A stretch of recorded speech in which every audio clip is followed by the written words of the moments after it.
దిల్సుఖ్ నగర్ జంట పేలుళ్ల కేసులో తెలంగాణ హైకోర్టు తీర్పుపై మరిన్ని వివరాలను మా ప్రతినిధి చంద్రశేఖర్ అడిగి తెలుసుకుందాం.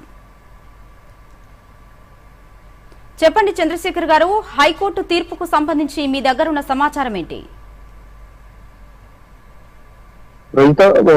ఈరోజు జంటపిల్లలకు సంబంధించినటువంటి సంఘటనలో హైకోర్టు కీలక తీర్పును ఇచ్చింది. ఇక 2013 దిల్సుఖ్ నగర్ లో జరిగినటువంటి జంట బాంబు పేలుళ్ల కేసులో జాతీయ దర్యాప్తు బృందం ఎన్ఐఏ ఏదైతే ఉందో దర్యాప్తు జరిపిన తర్వాత ట్రయల్ కోర్టు వేసిన 5 దోషులుగా నిర్ధారించింది. వారికి ఉరిశిక్ష వేసింది.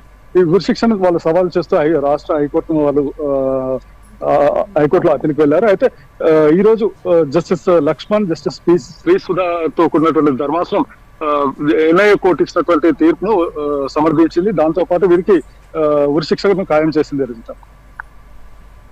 ధన్యవాదాలు చంద్రశేఖర్.